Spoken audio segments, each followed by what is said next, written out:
Hey, ¿cómo se encuentran, queridos fantasmeros? ¿Qué cosas paranormales les pasaron en estos días? Esperamos que no hayan sido tan terroríficas. Y si es así, les sugerimos que nos manden un correo a letrasdefantasmas@gmail.com. O si no, pueden buscarnos en Facebook como Letras de Fantasmas y ahí escribirnos todo en nuestra fanpage.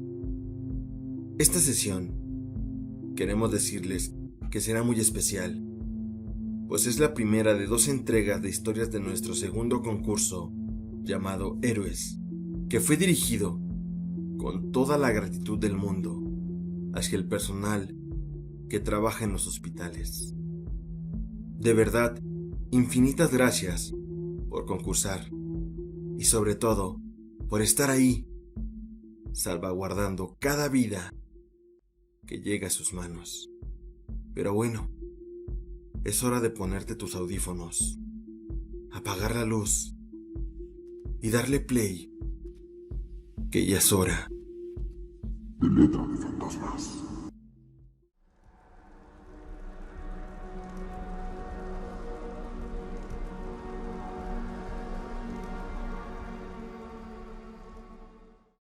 En una noche de agosto, por cuestiones de salud, días antes, habíamos ingresado al hospital. No recuerdo bien cuántos días habían transcurrido, pero justo hoy me tocaba velar y cuidar de mi familiar, quien afortunadamente ya estaba estable. La tarde se había cubierto con un velo constante de lluvia. Finas gotas caían en la ventana. En dicha habitación se encontraban 4 inquilinos, quien su amedrentada salud los había traído de huéspedes al hospital. Los 4 pacientes, quienes eran, en su totalidad del sexo femenino y adultos mayores, dormían plácidamente. Parecía que no se percataban que mientras la noche avanzaba, el frío aumentaba en aquella amplia sala de paredes blancas y grandes ventanales. La poca luz que se había dejado jugaba bromas macabras, dibujando extrañas siluetas. Y antes de que mi imaginación comenzara a interactuar con ellas, creando ilusiones amorfas de mis más crueles pesadillas, decidí salir de la sala para bajar a comprar un café. Me dirigí hacia el elevador. La cafetería se encontraba en la planta baja, junto a 2 grandes y bellos maceteros, y en el primer piso, la capilla del hospital. Esperando al elevador que bajara, iba pensando en otras cuestiones, pero todo de momento se tornó raro. Créanme que parecía eterna la espera para poder abordar el elevador. Y entre esa espera, en un segundo, sentí un escalofrío que recorrió mi espalda e intuitivamente dirigí la mirada hacia la pequeña sala que se encontraba frente a mí, donde no había nadie, pero al voltear ahora hacia el pasillo, vi a una señora de edad avanzada que caminaba hacia mí. En ese momento llegó el elevador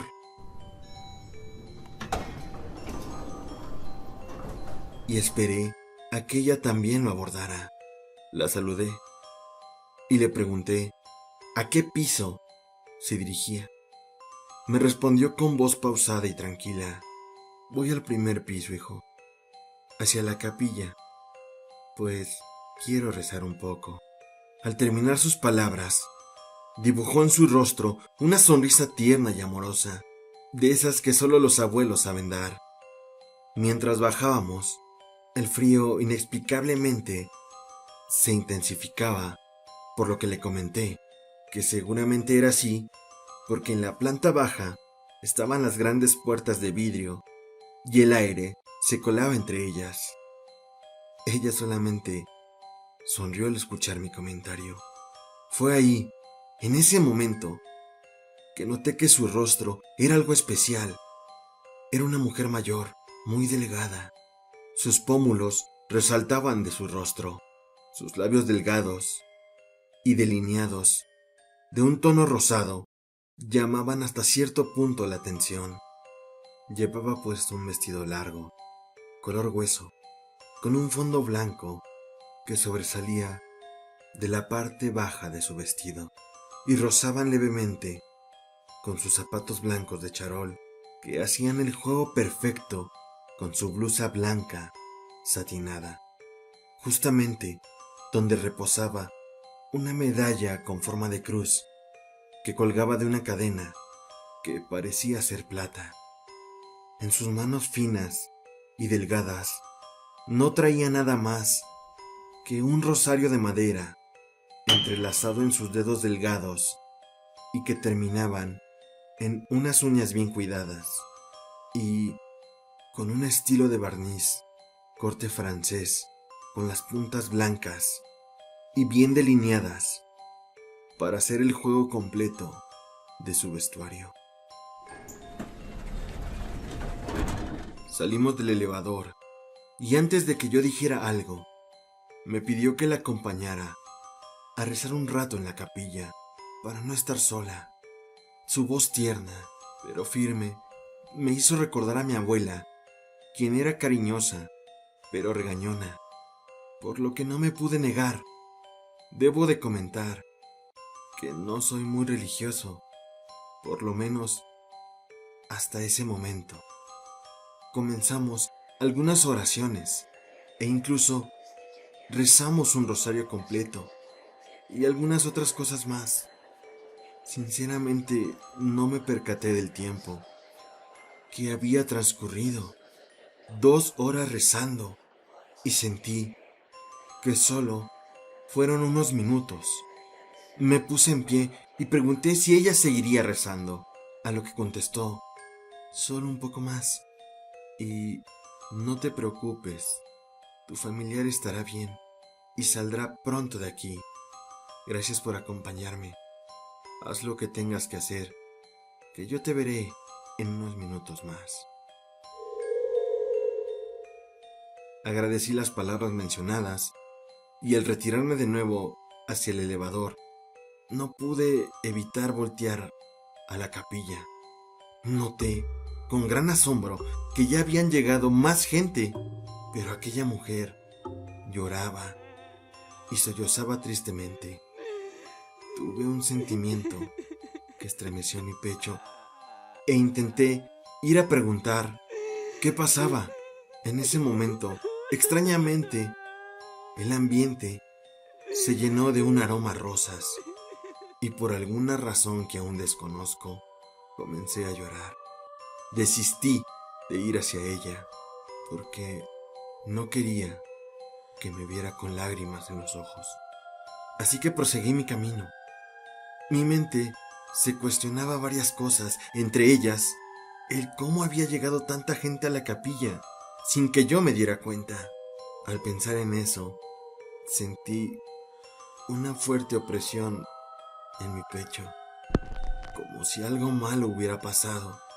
Apresuré el paso y al llegar a la sala, vi a mi familiar sentada en la cama llorando.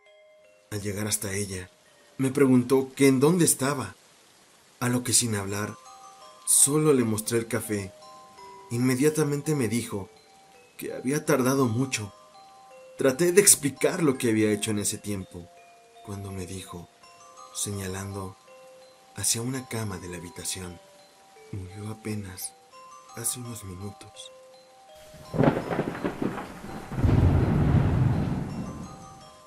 Volteé hacia donde señalaba con su mano, y ese extraño aroma a rosas volvió a llegar a mí, inundando mis pulmones y alertando mis sentidos.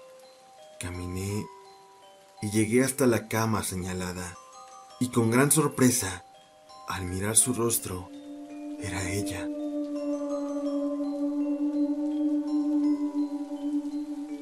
Aquella viejecilla que me había acompañado en el elevador y a quien acompañé a rezar.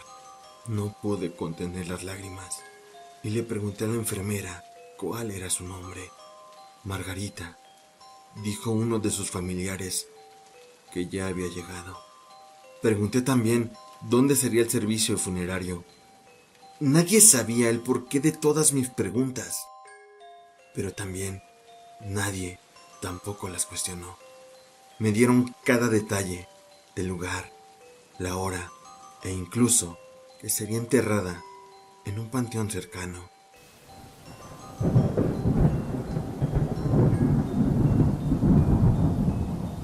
Se llevaron el cuerpo y la noche transcurrió tranquila y de forma habitual. Al amanecer, durante la visita médica, tal cual Margarita me había comentado, mi familiar había mejorado de forma sorprendente y dado de alta. Gracias a esto, me dio tiempo de ir al velatorio donde se encontraba su cuerpo. Al ver a través del vidrio, reconocí cada detalle, el vestido, los zapatos, la medalla e incluso el rosario. Se acercó su hija, a quien ya antes había visto en el hospital, y me comentó que la medalla, el rosario de palo de rosa y un viejo libro de oraciones eran su mayor tesoro y que siempre había dicho que la enterraran con ellos. El aroma a rosas se hacía presente en la capilla del velatorio y cada que llenaba mis sentidos, sabía que ella estaba presente. Al día siguiente fue enterrada, pero yo no olvido esa última noche, en donde su alma rezó tal vez por su descanso, y supongo que aquellas otras personas que llegaron rápidamente rezaban junto a ella en el oratorio del nosocomio. Eran ánimas que tal vez buscaban el descanso eterno o que venían a guiar el alma de Margarita en su último camino.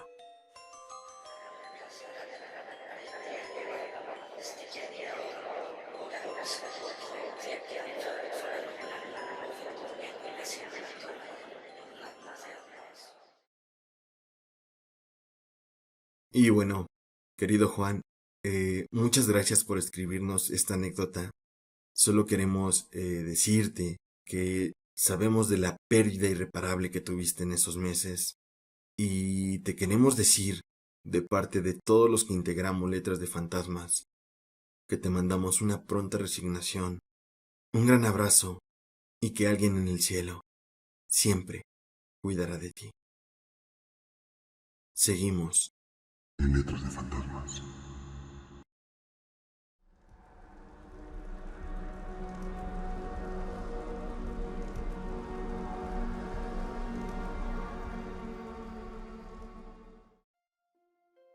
Esta historia fue algo que pasó hace 6 años a la familia de mi esposo. Mi suegra y 2 de sus hijos pasaron por un momento muy difícil en los cuales la muerte y una visita del más allá estuvieron presentes en esos tristes momentos. Cabe mencionar que mi suegra estaba un poco enferma para esos tiempos. Y por eso, uno de mis cuñados la llevó a consulta médica. Y justo cuando iban saliendo del hospital, un carro pasó muy rápido, aventando balazos. Y entre el alboroto, una bala perdida le quitaba la vida a mi cuñado. Mi suegra, al ver esto, quedó en un shock muy fuerte que le provocó una profunda depresión al punto de que jamás se levantaría de la cama. Esto solo fue el comienzo de aquellas terribles tragedias. A raíz de todo esto, mi cuñado menor se sentía olvidado. El autoestima del joven estaba por los suelos y en una borrachera, a no más de los 2 meses de la muerte de su hermano, él sale a la carretera.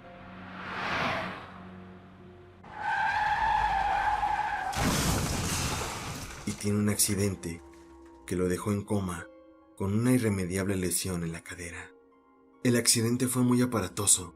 Con trabajos, sacaron a mi cuñado de entre los fierros retorcidos del carro y entre los traslados de un hospital a otro, mal herido, Él solo escuchaba voces, pero una en específico la reconoció inmediatamente. Esta voz le decía: aún no te toca, aún no te toca, aún no te toca, carnalito. Los enfermeros hacían de todo para que no se quedara dormido, y poco antes de que entrara a un quirófano, vio a uno que estaba al lado de su cabeza. Este enfermero lo veía con una tranquilidad. Mi cuñado quiso hablar inmediatamente, pero este enfermero le dijo con una señal de que no hablara, y soltó una sonrisa y le volvió a decir: aquí estoy, carnalito. Aún no te toca. Yo te cuido. Afortunadamente, vivió para contarlo, y el recuerdo de ese misterioso enfermero no era más que mi cuñado fallecido, que desde el más allá estaba cuidando de su hermano pequeño.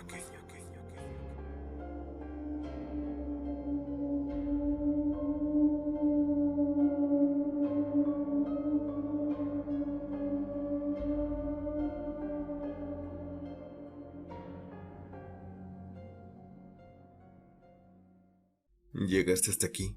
Bien por ti. A continuación, escucharemos el relato ganador, que corre a cargo de Vanesuki Rivera. Y no se olviden que en los hospitales siempre habrá una historia que se convertirá En letras de fantasmas.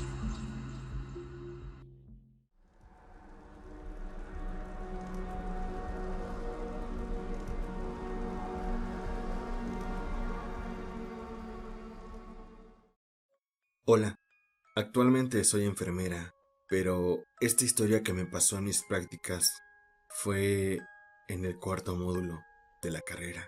Me tocó asistir al Hospital Nacional de Nutrición Salvador Subirán, el cual se encuentra en la Ciudad de México. Nos rotaban por varios servicios y uno de ellos era gastro, pero lo raro no fue eso. Lo raro comenzó cuando, haciendo el conteo de las sábanas, encontré con mi compañera batas pediátricas, lo cual fue sumamente extraño, porque en ese hospital no existía ni un pabellón pediátrico, o por lo menos eso creíamos. Así que le preguntamos a la enfermera, que ya llevaba varios años ahí, y ella nos comentó que ese piso antes era de gastroenterología pediátrica, pero que se había cerrado porque eran muy pocos los niños que llegaban, y muchos de ellos no solo eran ingresados para mejorar, sino que eran abandonados por sus familias, ya que muchos tenían deformidades o sabían que morirían.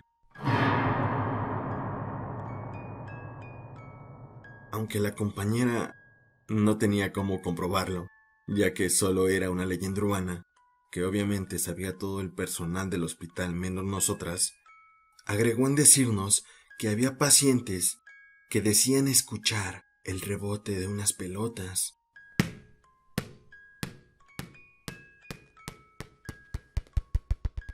O veían niños entrar a los cuartos. Al escuchar esto, nos puso la piel chinita y, de hecho, nos advirtió que si un paciente preguntaba que de quién era ese niño, fuéramos preparando el carrito de paro, ya que esa persona que preguntó iba a fallecer. La mera verdad, nosotras no creíamos tanta leyenda urbana que habíamos escuchado ya en otros hospitales. Además, ya había pasado una semana y ni siquiera había indicios de lo que nos habían contado, hasta que, en la mañana, como a las 7:30 que recibimos turno, uno de los pacientes nos preguntó muy ansioso por un niño y que justamente quería el dulce que este pequeño le había dejado en su buró. Nosotras, extrañadas, comentamos que en ese pabellón no había niños. Sin embargo, abrimos cada mueble que había ahí y no encontramos nada. Yo sentí un escalofrío horrible, pero le seguimos la corriente para que no se sintiera mal y seguimos revisando a los demás pacientes. Después, se nos olvidó ese momento y nos fuimos a desayunar. Y al subir del comedor, a las 11 de la mañana, vimos salir a los doctores muy rápido de aquella habitación donde se encontraba aquel señor que quería ese dulce. Y efectivamente, el paciente había muerto. Lo crean o no, pudo haber sido una coincidencia, una terrible coincidencia, pero son de esas experiencias que sí, te dejan una duda para toda tu vida. Muchas gracias por escuchar mi relato.